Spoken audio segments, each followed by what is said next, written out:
right, here we are, podcast number 3. You guys, I'm really excited. I have my first podcast guest, and it is my dad. Welcome, Dad. Welcome to my vlog as well. Do you even know what a vlog is? Yeah, I do. Okay. Sort of. All right. So, my dad, Kerry Swindler, has been a farmer for how long? All my life. All your life. But this year is my 44th crop. 44th crop, 44th harvest? Yes. Okay, so we're in the middle of harvest right now. We have a little bit of downtime. We finished up the wheat and canola, and now we're waiting for the corn and the sunflowers. So we always have a little bit of a lull during what is our late summer season in Chinese medicine. So Dad, do you know anything about Chinese medicine?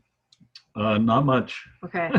So in Chinese medicine, as well as in Ayurvedic medicine, so two very ancient Eastern forms of basically wisdom about nature and then how nature interacts in our bodies. And in those systems, we talk about different elements as being important in those systems. Mm-hmm. So what do you think our element is for late summer season?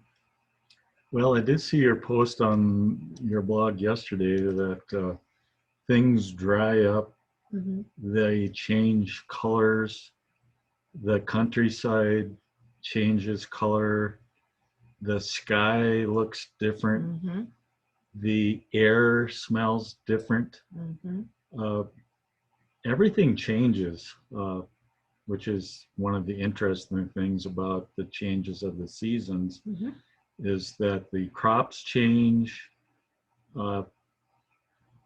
I like the season when things are growing more and more green, but of course, this time of the year we are reaping mm-hmm.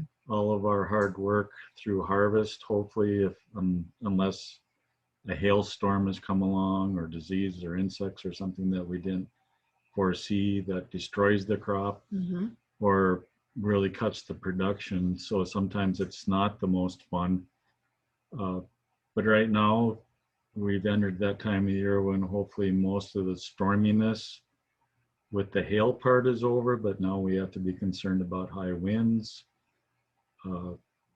possibility of snow. Yes. Some people are actually getting that today. Mm-hmm. So it can happen from now on, and you always have that in the back of your mind when you're dealing with any time of the year in the farm community. Mm-hmm. It seems like there's something weather related all the time. Lots of things out of your control. Totally. So this season that we're in Chinese medicine, there's actually 5 seasons. So in the West, we have our 4 seasons. Mm-hmm. In the Chinese medicine, it's 5. And right now we're in the season of late summer. And you just touched on some of the things that make late summer different than the rest of the summer. And the rest of the summer, things are abundantly growing, mm-hmm. green, all of that. Yep. And then right around back to school time here, we start to notice there's a little bit of crispiness in the air. Things start to dry out. The soil might be getting more dry at this time of year, or we might have a lot of rain. It's very kind of back and forth. It's like the weather can't decide whether it's summer or it's fall. But it's not really either one of those seasons. It's kind of this in-between time. And with the understanding of Chinese medicine, we know that there are different elements and different organs and different purposes for each season, just like Ecclesiastes talks about. It's kind of interesting. Yep. So our organs for the late summer season are the stomach and the spleen. And the stomach and the spleen really have to do with nourishment.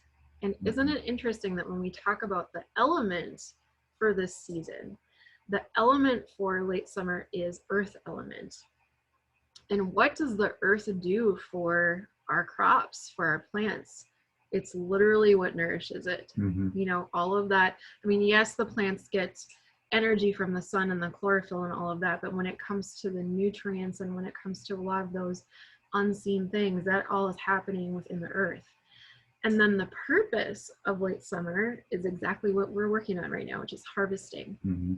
And if we think about nourishment to our bodies doesn't happen if we don't go and harvest the fruits of our labor. So it's kind of like that nature has given us this window of time called late summer that we get to bring that harvest in before the weather gets really bad, and the way that we're nourishing our bodies even changes this time of year. So in the middle of the summer, what are we eating? We're eating a lot of watermelon and cucumbers and things like that. High water content foods to help bring down the heat elements in our body, the fire element. But then when we get into late summer, it's different. All of a sudden we start to see the squashes and the pumpkins are turning orange out in the garden. The corn is coming into full maturity.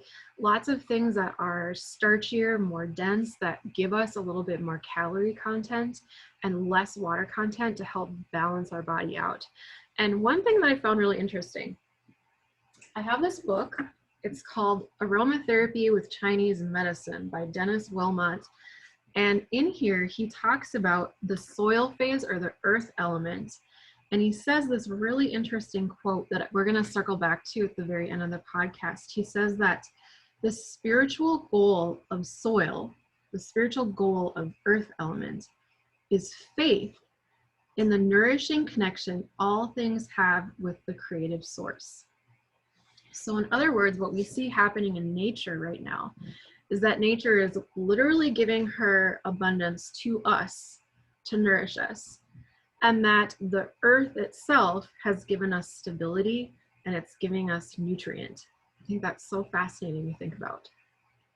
So then, talking about earth element, you know, when we talk about the elements in Chinese medicine, it's like, does that seem kind of woo-woo and out there too? Like, what does it mean? A little bit. Yeah. Like, especially like if we're going to talk about like air and space elements, that's like, oh, what's that? But to me, having been involved in agriculture my whole life, having grown things in the ground my whole life, I feel like earth element is the one that makes the most sense to me. So when I think of the earth, when I think of somebody who's like grounded, I think of how gravity draws our bodies down into the earth. I think of how we walk on the earth. It provides that stability for us. You know, in our life here, it's even the financial stability. The financial stability for our life comes from the earth, the literal earth, and what it provides.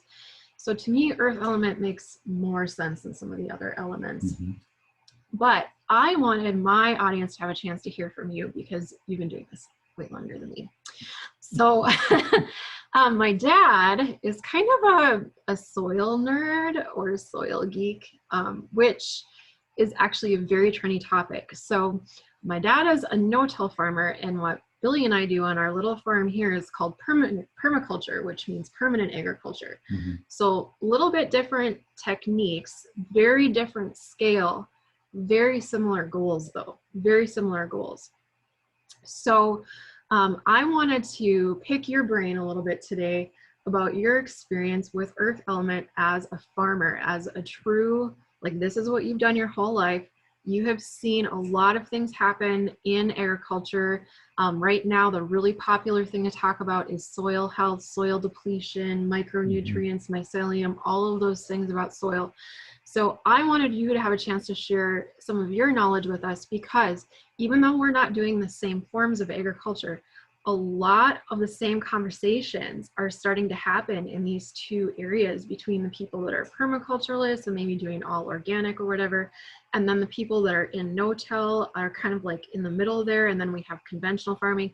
I feel like we're starting to see a similar strain between all these groups in terms of recognizing the importance of the soil and what's happening in the soil in a new way than maybe it's been talked about before. And there's also a lot of new science that's coming out right now about the soils that is applicable to everybody. It's applicable to if you're growing some tomatoes in a container in your backyard, it's applicable to you. And the more you know how to work with your soil, the more nourishment you can get from it. And so I wanted to just step back and let you tell a little bit about your life as a farmer. Like, you've been farming for 44 years now. How did you get into it? And then I want to talk to you after that a little bit about the no-till side of things and what that means. So you want to give us a little bit of your background in farming and maybe your family background in farming? Like, how many generations? Do we even know how many generations of farming we have? We know for sure that at least we're in the 4th generation on our farm right now.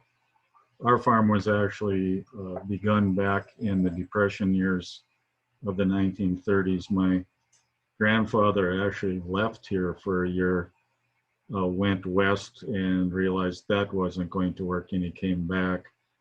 bought the farm that we currently live on and conventionally farmed it, used plows, chisel plows, discs, and those sorts of things to work the soil.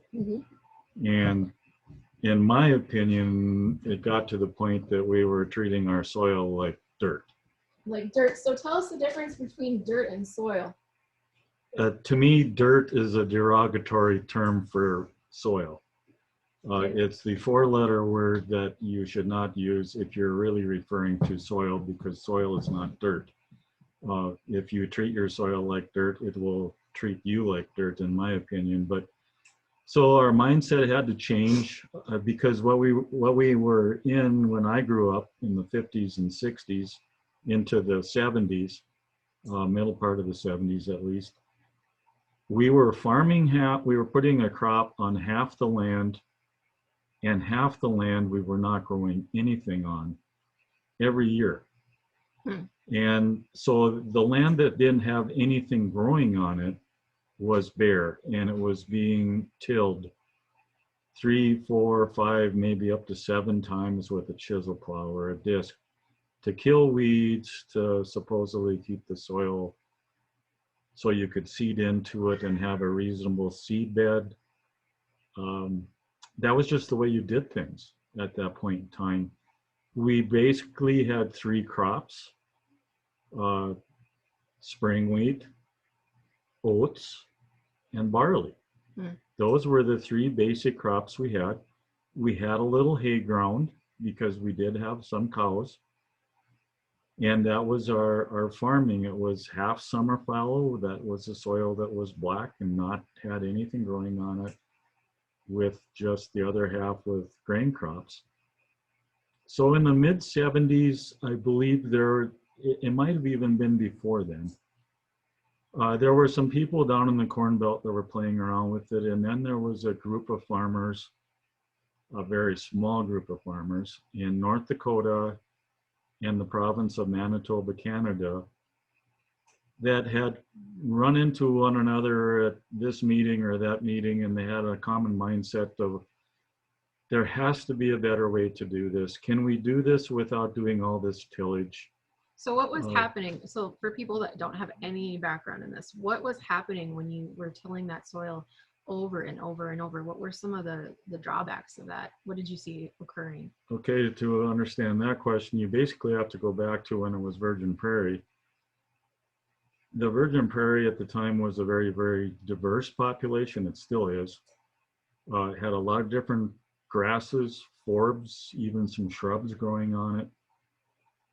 And the topsoil in this part of the state was not that thick, probably 6 inches to a foot at the most, that we had to work with. So the more that we tilled, the less, what would you say, soil tilth that there was to the soil. So when you had a big windstorm come up, it would just blow away in the wind.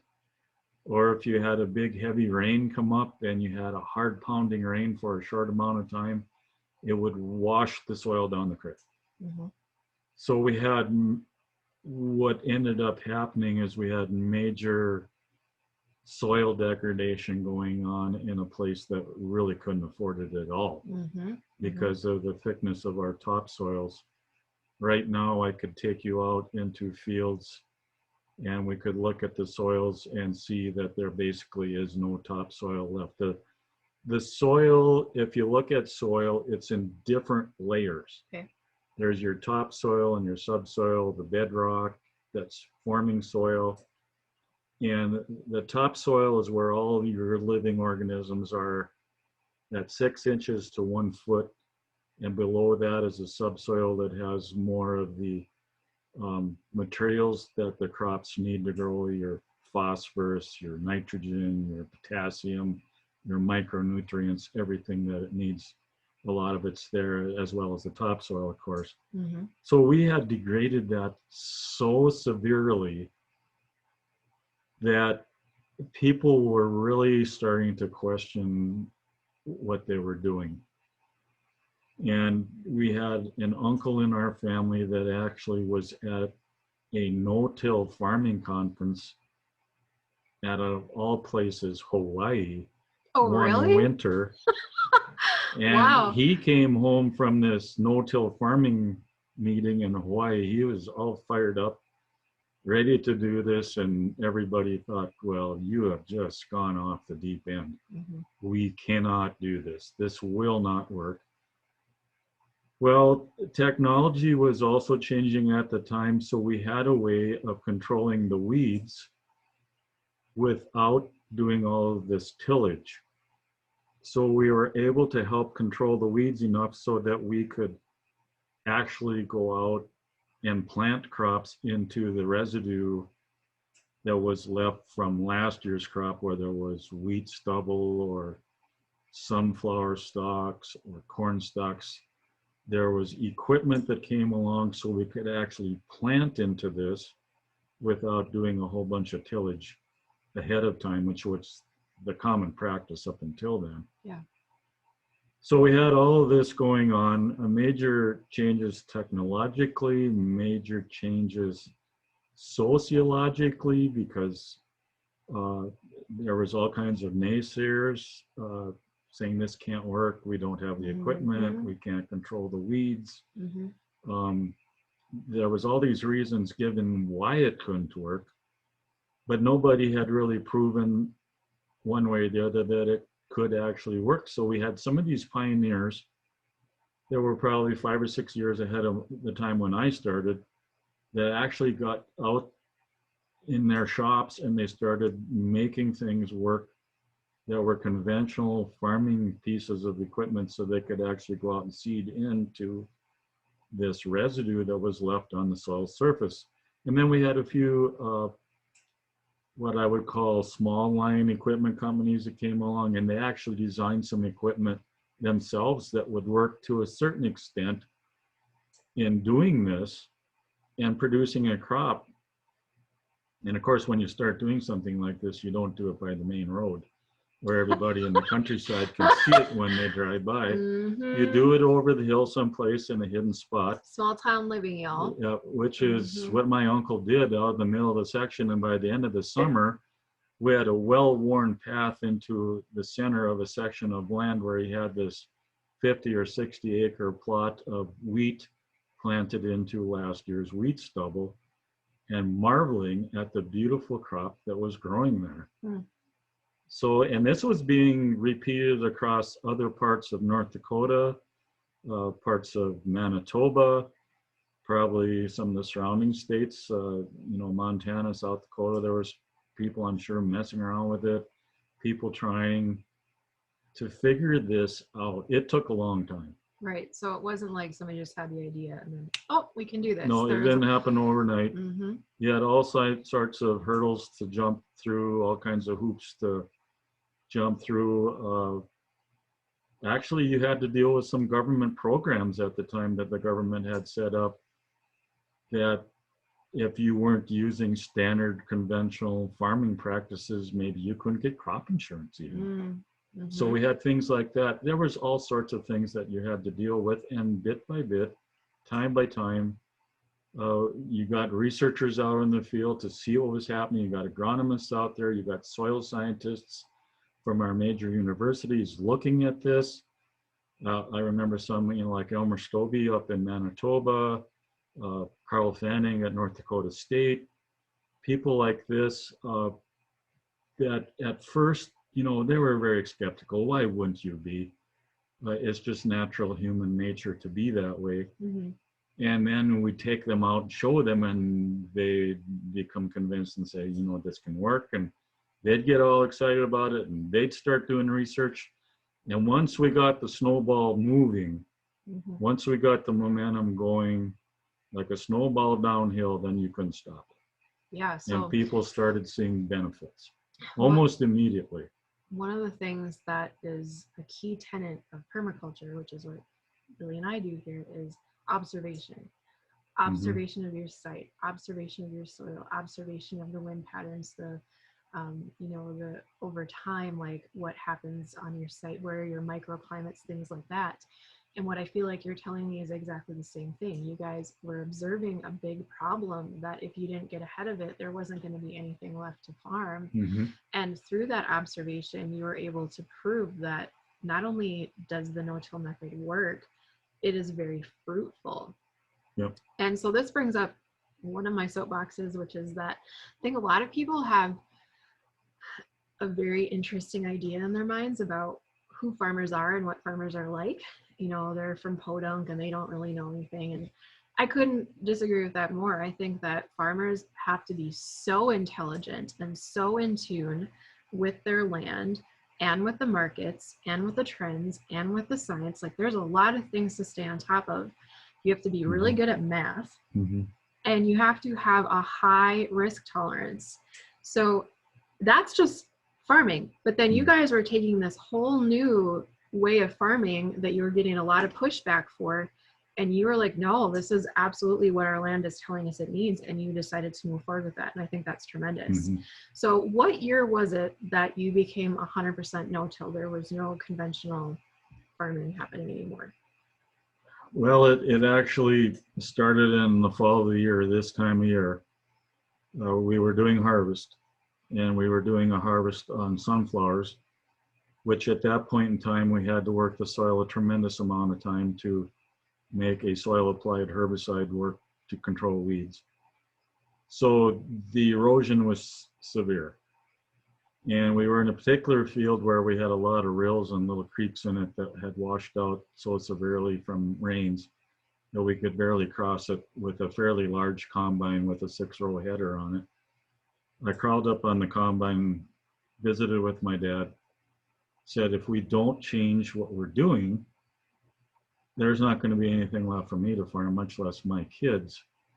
Can we figure out something to do? And this is about the time, this is probably the early 80s, like 1980, 1981.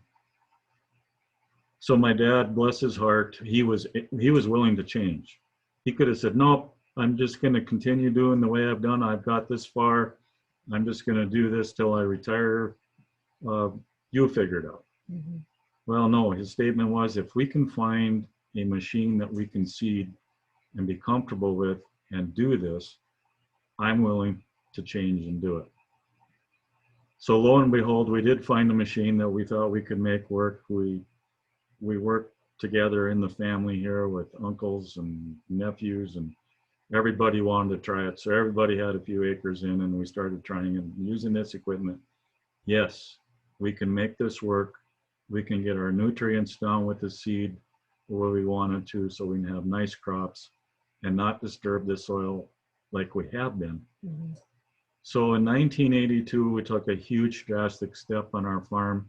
At that point in time, we were about half livestock, half farming. The help situation was already at that point in time getting more difficult. So we really didn't have enough help anymore to do both. So we decided to take the drastic step of sell all the cattle equipment, all of the conventional farming equipment, and get each member of the family got their own drill at that time. Two of my uncles got their own drill. My dad and I got our own drill. And the drill is the implement that seeds the seed into the soil. Puts the seed into the soil. And we didn't know if we were doing the right thing. Everybody, the people wouldn't hardly talk to us about it because they thought we were all completely lost our mind. But you also have to understand that the early 80s were a very difficult time financially on the farm, which it is right now. So, what goes around comes around. Yes, we've had some good years, but those years were very difficult. There wasn't much rain. Crop prices weren't the best. Crop yields weren't the best. So anyway, we made this drastic change, and quite honestly, I don't know to this day if I'd actually still be doing what I'm doing if we had not made the decision to make that long-term commitment and change to do what we did. It was not easy. Well, and then, but once we did it, and started seeing results almost immediately in the reduction of soil degradation that we got excited. Mm. We really got excited. It started moving across North Dakota, South Dakota, Montana, into the Canadian prairie provinces of Alberta, Saskatchewan, and Manitoba.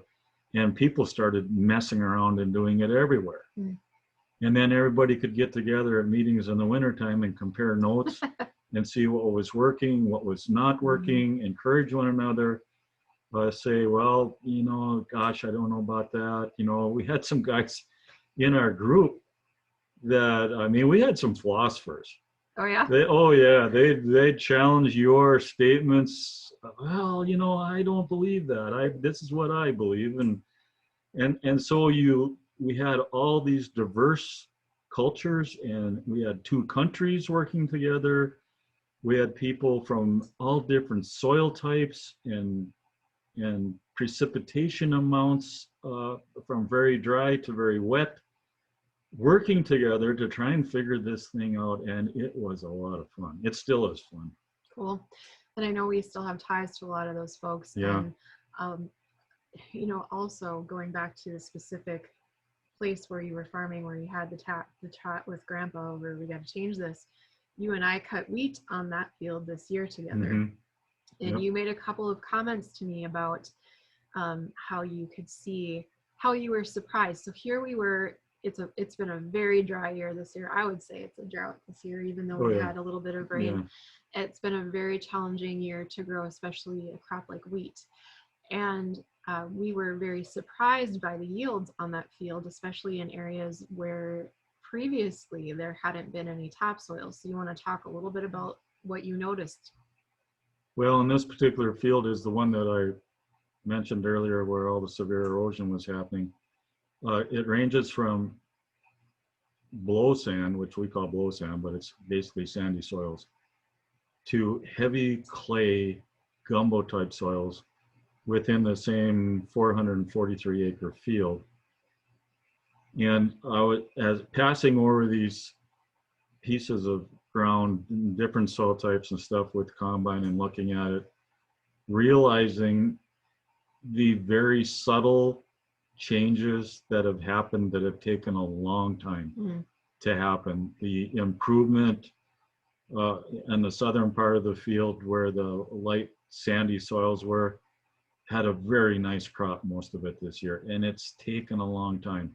In the heavy clay soils, there was a stand established in there as good as I've ever seen in my lifetime. So it was encouraging to see that, and knowing that what we've done was the right thing, but it took a long time.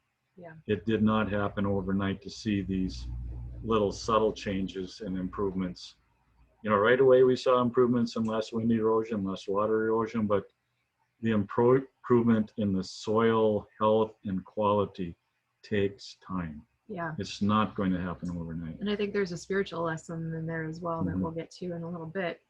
Let's talk about some specifics. So in permaculture, it's very important to try to create as much of a closed system as possible, meaning that you're not bringing exterior inputs into your work. And how you do that is something called chop and drop, basically creating green mulch. You're increasing the organic matter in the soil.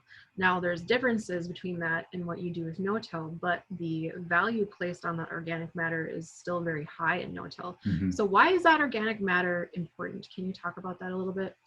Well, when we stopped conventional farming, is also about the same time we started soil testing. Okay. We started testing our soils. What were the nutrients in the soil? What was the organic matter? What was the pH of our soils? All of the tests that you get done when you have a soil test.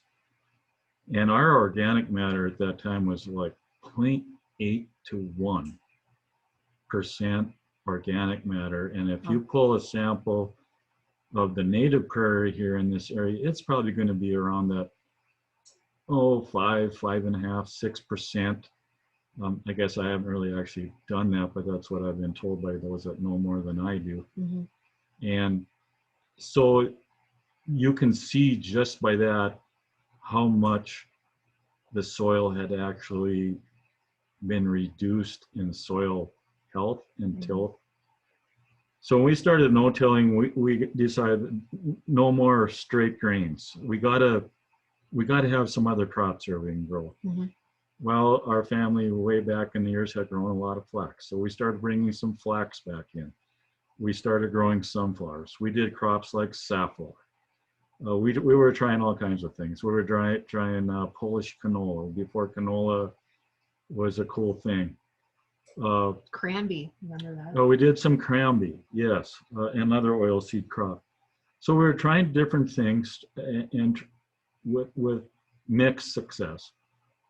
And we ended up in the 80s with a 3-crop rotation of winter wheat after spring wheat, and then we'd have sunflower after the winter wheat, and then spring wheat after sunflower. Realizing that was better than what we did, but we weren't anywhere near satisfied with that. So let's explain a little bit about why that's important. So the wheat and the grass-based crops don't have a lot of leftover plant material with them once you're done harvesting them. But something like a sunflower or a corn has these huge stalks and leaves and all of that. You guys, like, this is like heavy duty. Like, there is actually a corn stalk that had pierced one of my combine tires on the header and made it flat, which blew me away. Like, that kind of fibrous material is gonna really change the makeup of your soil. And then what are some of the benefits that we see from that? I can think of one right away, but I want to hear what you say. Yeah, well, I disagree with one of your statements that the grains don't have a lot of material. They do. They do help hold the organic matter. Corn is also very good in organic matter. Sunflowers, a little less so, and then we're also growing peas in our rotation and canola right now.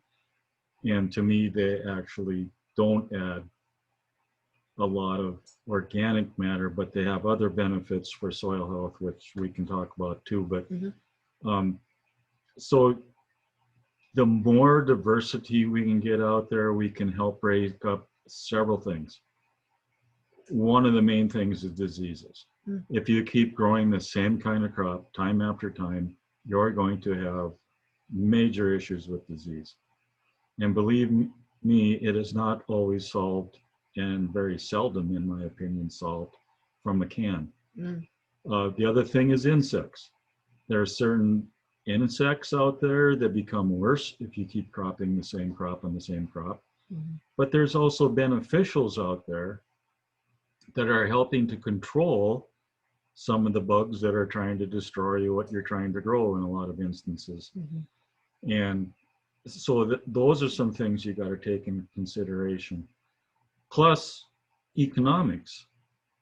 Economically, I just don't think it's good to be growing the same thing all the time, because if that market tanks, everything on the farm tanks. So hopefully if you're growing, like we're growing 6 different crops right now, hopefully every year, at least a couple of them you can hit on, if not all of them. And so that's one reason. You don't want to put your eggs all in one basket. Yeah, it's like diversifying your investments in your investment portfolio. It's like when you plant a garden. Yeah. You're not going to plant all cucumbers. Right. You want to have a lot of different plants out there. You want to have a lot of different vegetables you can eat, because they all have benefits. Maybe you don't like cucumbers, but maybe you love tomatoes. Maybe somebody else loves those cucumbers. And it's the same way out in the big fields. If you have the same thing growing there all the time, it's not a good thing. So that crop rotation is also a way that you are working with nature in terms of creating more diversity. Exactly. And that's one of the values of permaculture as well. We just do it a little differently. So in permaculture, you create guilds, which are basically mimicking the structure of how things grow in nature. Big trees surrounded by smaller trees, bushes, vines, perennials. And when you do that, you've diversified everything all at once. What you're doing is you're diversifying, but you're doing it every season, you're changing it. And we do that in permaculture as well for anywhere that we're doing our market gardens for, you know, when you need those annual crops, like cucumbers are not perennial in North Dakota. Neither are tomatoes. So we have to plant those every year. And we don't want to plant those things in the same place over and over and over. Because the other thing that happens, and I definitely want to hear from you on this, is the depletion of the soils when you have the same thing planted in there all the time. Because different plants require different things out of the soil, right? They do. And then different plants give different things back to the soil, right? Yep. So I think one of the big topics that's happening right now, and that you guys have definitely been talking about in your soils groups, is just those micronutrients, the bacteria and the microorganisms, the mycelium network that's part of the soil. And you know, even with the home gardener, I have some window boxes around our house, and it was recommended that I get this special soil for the window boxes that has mycelium in it because it would hold the moisture better. And I was like, okay, am I really going to spend this much? It was like really expensive, this much money on this mycelium dirt. Like, is this really going to do anything? It's incredible. Even in the driest summer like we've had, I've only had to water those boxes 3 or 4 times. It's like the diversity of the soils through the organic matter, and then all of the microorganisms that comes from that helps to hold in that moisture, which for us living in an arid region like we do, that also becomes really important on the dry years. So talk to us about, like, what do you think is like the cutting edge stuff happening in soils? What do you see having changed, maybe even in the last few years? What are you learning about soil? What has you excited about it? Well, there's quite a few things, actually.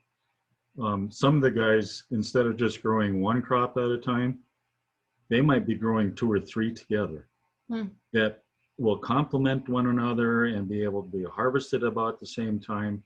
And they all end up in the same seed together, but then you can use a cleaner to clean the seeds apart from one another after the harvest is over. That's one thing going on.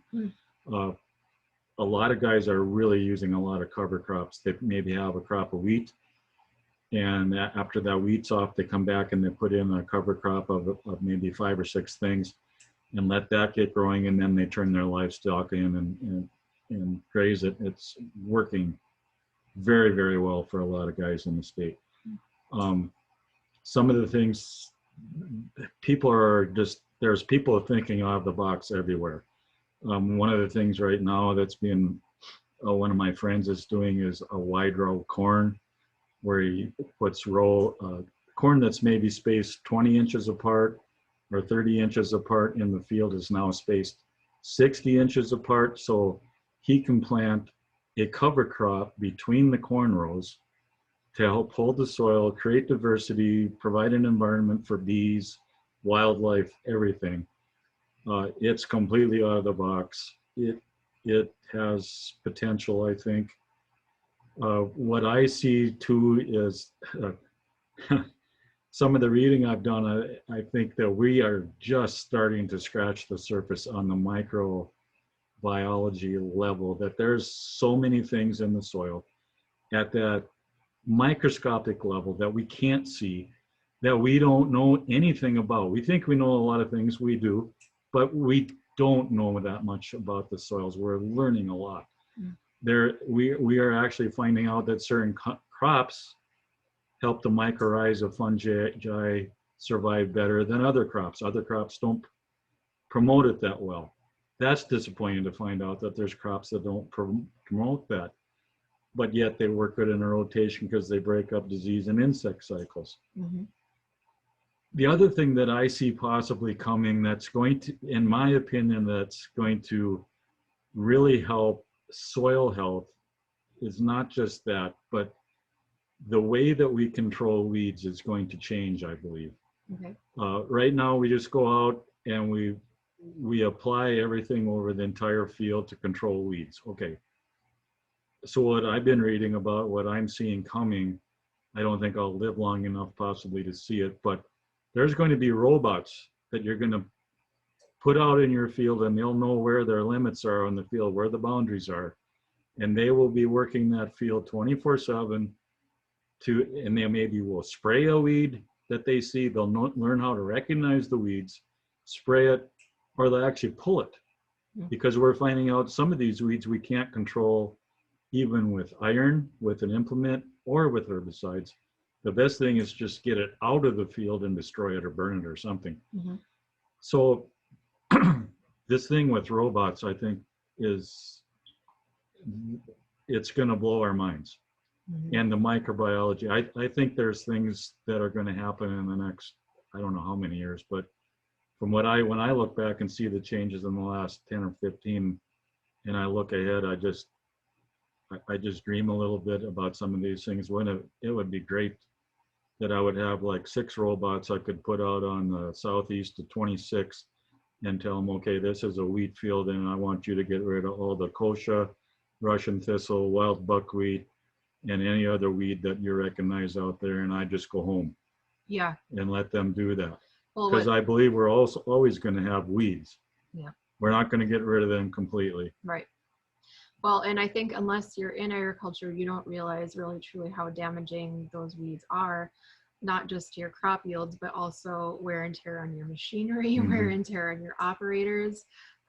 It can really wreak havoc. So the drawback of, no-till, from my understanding, is just that it still has that chemical component. You still have to go through a lot of chemical application in order to make it work. But if it can be more on a spot level, and especially if there's not going to be direct human exposure to those chemicals while they're being applied, I mean, that has incredible implications for our health. It has incredible implications for our soils, for our food supply, everything.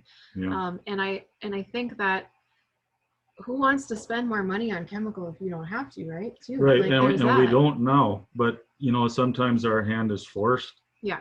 And we have to, otherwise bugs run rampant and we have a disaster of a crop. But we can't afford to go out and just pell-mell be putting it on, which a lot of people just don't understand. But it has its place. There has to be a balance, and I think that the pendulum swings back and forth, but I think that there's a lot of good points, that the organic people have points, the conventional people have points, no-till and strip-till people have points that are all beneficial. And I think they're all beginning to realize that, hey, yeah, we do things different, but the number one thing is, if we don't have a healthy soil out there, we're not going to have a good crop, and we're also not going to have healthy people. And we're not going to be able to feed all the people in the world. That's what it boils down to. This goes back to that nourishment, stability aspect, the ability to harvest, everything having to do with our late summer season, which is why I really wanted to push to get this recorded now, because this is really the time of the year that's so evident to us, when our soils are healthy or when they're not. Like, I can go out and tell you exactly where I had some finished manure spread on some of our ground this year, and exactly where it stopped. Because you can have 2 plants 2 inches away from each other, and one is like this and the other one is happy and healthy and full. And I think it's also incredible that those areas that you discussed, those different aspects or perspectives on farming, food production, all of that, in years past, I think there have been huge chasms between them all. Nobody felt like they were talking the same language. But I just read that really incredible Successful Farmer article about soils that you gave me, and it's everything that I talk about in my practice about soil depletion and micronutrient. If there's no micronutrient in the soil, it's not going to show up in our food unless we're returning that to the soil in some way. We're starting to talk about the same things, and we're starting to see that nobody is the big bad person in the equation. Really, everybody wants the same thing. We just don't always agree on the methods, but maybe the methods are starting to come together a little bit more than they have in the past. And I think it's because of people like you who had the courage to try something new, especially in the face of a lot of opposition, where you had to have secret parts of your field where you were trying things, and that's, and I feel like what Billy and I are doing with permaculture is like another layer of that. It's like, how can we get back to more of working with nature and the cycles of nature and leveraging that? So in soil, that looks like, how do we leverage organic material? How do we leverage healthy fungus growth? How do we leverage a good, we have a microbiome in our gut, and we have a microbiome that's out in those soils, and that's also interrelated to our immunity. And I wanted to read a little something. This is from Beth Moore's new book. It's called Chasing Vines.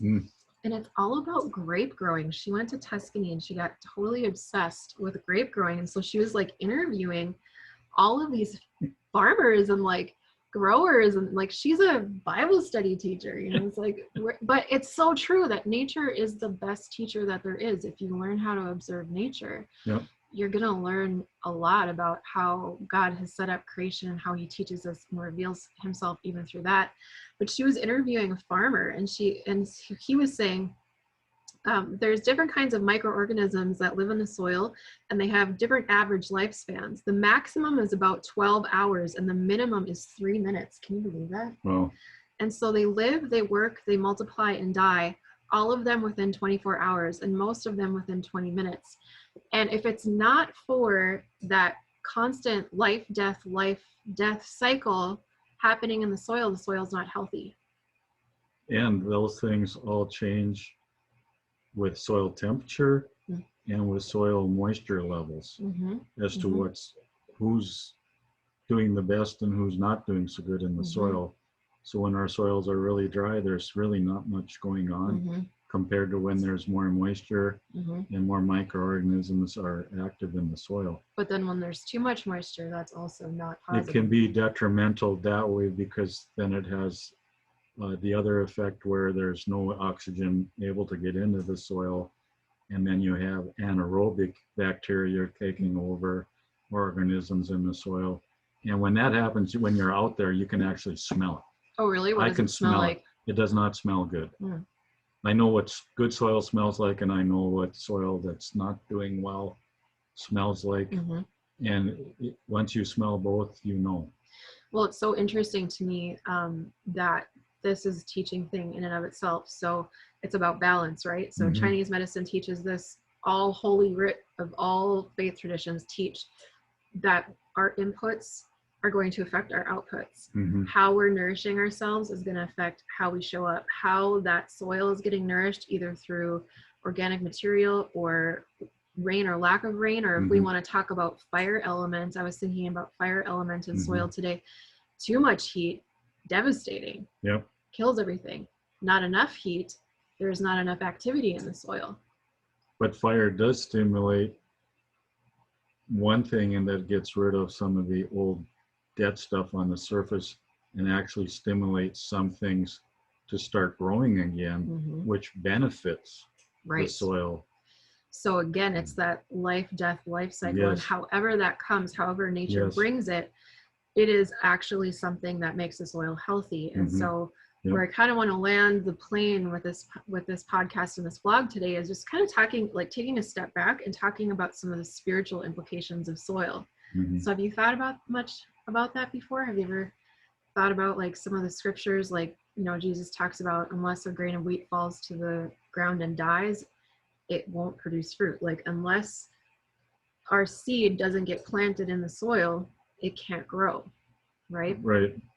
And I think about all the things that we talked about with soils today, you know, the importance of how we care for it, how we nourish ourselves, whether that's spiritually, mentally, emotionally, socially, financially, is important. Like, too much of a good thing is bad, but not enough of a good thing is bad. And then I thought of the parable of the sower, which is, I think, one of the most frustrating passages in scripture. You're familiar with that, Dad, right? Yep. So, and if you're not a person of the Christian faith, you can still interpret this as whatever your faith tradition is, or whatever your spiritual or personal growth that you're after is in your life right now. The same concepts are going to apply here. So the parable of the sower is, a farmer goes out to sow his seed, and as he sowed, some fell along the path and was trampled underfoot, and the birds of the air devoured it.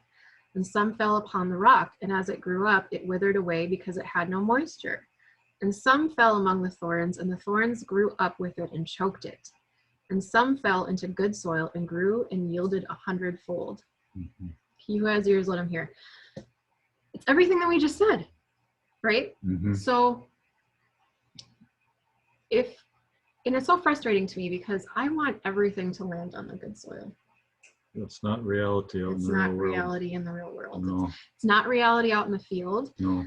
It's not reality as a teacher, I can tell you. It's not reality of people learning. It's not reality of our spiritual growth because we're not always open to being good soil. Sometimes we want to be hard. Sometimes we feel dry. Sometimes we're rocky. Yeah, rocks are a bad thing in farming. Let me tell you, I have a no rocks and no clog policy in my combine for very important and expensive reasons. All of those things matter. And so I think that when I think about the soil and I think about nourishment and I think about our organs, the stomach and the spleen and what they do for our body, all of that nourishment, what that's teaching us is that sometimes things in our life need to die in order for us to be nourished. And that good soil requires death. Maybe it's death of our ego. Maybe it's death of our plans. Pride. Yep. Maybe it's death of our dreams. Maybe it's actually death of a person. But that death cycle, the cycle of the year, the cycle of the microorganisms, if we didn't have that, we wouldn't have soil. If we didn't have that death, we wouldn't have soil. And if we don't embrace some of that life, death, life cycle in our spiritual growth, in our spiritual lives, we're going to be, you know, those first three types of soil where it's the birds come and get it, it's rough and rocky, or it's dry, you know. And so do you have any words of wisdom on that? Like, how have you seen that principle to be true in your life? How has farming taught you about your spiritual life, and are you tracking with anything I'm saying here? Oh yeah. Yeah. Well, you know, like, first of all, Ecclesiastes has a verse that says there is a time to plant and there is a time to harvest. So you have to understand those two basic things before you even venture into this business. It is hard sometimes to come to grips with the fact that the time has passed to plant. Yeah. Maybe it's too wet, maybe it's too dry, because we want to produce a crop. We have it in our nature to produce a crop and to take it to harvest. So the harvest side of it, you think that you have control of things in this business, and you really don't have control of a lot of things because you don't control the weather, which is the number one enumerator of what happens. Yeah. If you don't get the right amount of rain, if you don't get the right amount of sun, if you don't get the right temperatures at the right time, if a hailstorm comes along, everything that you've done is gone. If a big windstorm comes through and lays everything on the ground, it's gone. And so that's part of understanding that there is a God that is in control of these things that you can't control. No matter what we think we can do, we can do a lot of things. We can figure out what we're going to do for planting, how we're going to harvest it, all of these things. But it doesn't matter a hill of beans if we don't have the crop planted timely and well. If we don't have nutrients there for the crop to grow nice, and it can be taken away in 2 minutes. Yeah. So that's the spiritual aspect of it. You know, there's a passage in James that talks about the farmer has to be patient for the early and the late rain. And the parable of the sower, I can take you out into a lot of my fields and show you the good soil where a nice crop grows. I can show you the rocky hills where you put the seed and it may grow for a time, where the seed's laying on top and the birds come eat it up. Or that there's a little patch of kochia that got going, or Russian thistle. It just totally chokes the crop out. You can't even find the crop that you planted. So these are real things that's talked about in the parable of the sower. This is the real world that we deal with. And you have to understand that it's not perfect. As much as you want it to be perfect, it's not going to be perfect. So that's the world we live in. And so it's exciting to try to figure some of these things out and try to progress and improve and be open to new ideas and ways of doing things, and that there's probably things out there that we don't even know about. I'm sure there is. Oh, There always absolutely. is. Absolutely. So that's what's exciting. Mm-hmm. Yeah, and I What's think going to come? what you said there is like you can control that small little piece of the puzzle that you can control, but really the rest is up to nature and the divine to provide. And that's what Chinese medicine is actually teaching us in this season of late summer, is that our stability comes from the earth, but there's also an element of faith inherent within that. Yep. We have to trust that Totally. nature is going to provide. This is something I feel like farmers have the ability to do more naturally than some of the rest of us. Like most of the farmers that I know have a high risk tolerance, and you know, the bad years will come and the good years that will come. They will all come, but the farmers that have stuck it out the long term are the ones that have a faith connection that is bigger than the situation that they're currently in. Yep. And they realize that they're not in control of everything. They realize that, you know, they can do the best they can, and then the rest is up to nature. Yep. And I actually think that's a way that God keeps us connected to him. It's like we have to depend on him for that and to provide for that. So last question I have for you, Dad, is why do you love farming? I absolutely love growing things. I you know, spring is fine because it, you know, it's the beginning, things are beginning anew and stuff, and you go out and plant, and that's all fine and good. But I really like June and July when the crops are growing, the countryside is green. I like to go out and see what's happening in the field. Do we have any problems we need to tend to? Disease, insects, how good is the crop doing? Just enjoy the moment. But it's in my nature to produce food, and that's what I love doing. Do I have bad days? Absolutely. There's a lot of days that aren't good, but this is what I've been meant to do, and so I enjoy it. I enjoy thinking about the possibilities down the road, that the generations coming up are going to be able to experience that I'll be long gone. It's kind of exciting for me to see some things coming. That's what keeps me going. I like to be out there talking to people that are out of the box. Well, what do you think about this? Well, what if we tried that? Well, what if we did this with this piece of equipment? Things that you don't even think about. What if I bring this robot out and we try him out? Well, bring it out. Things like that's why I enjoy doing what I do. It's never the same. There are not 2 days the same. You think you got something figured out when you head out the door in the morning, and something happens in a half an hour and your whole day is tipped upside down and you're headed in a different direction for whatever reason.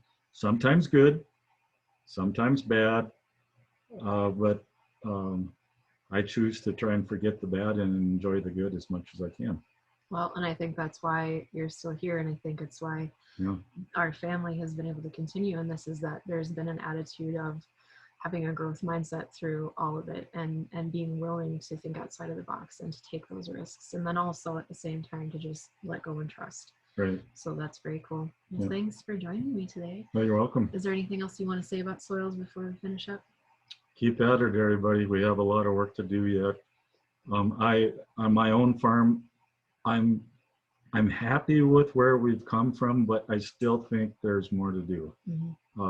And I know there is, from what I'm seeing other people do in the central and the eastern part of the state, talking to researchers like Abby Wick at NDSU. I know there's a gal up in Canada. I think she's doing a lot of work. There's people all over the world working on this soil health thing. It's not like you have something that nobody else has thought of. Everyone, and that's what excites me, is that the coin has flipped, and I believe it's flipped for the better, that we have so many people looking at this soil health thing from so many different directions, from so many different cultures, for many different climates, all over the world. And it's just going to benefit people. All right. So whatever your attachment is to your soil, maybe you just have a backyard garden, maybe you're doing permaculture like we are, maybe you're conventional farming, whatever it is, just giving you some encouragement to get more in touch with that earth element, and also to be giving thanks for how it's providing for you, especially at this time of year, focusing on that earth element. And hopefully you enjoyed this podcast and this vlog. Give us some likes, comments, and subscribes, and we will see you next time.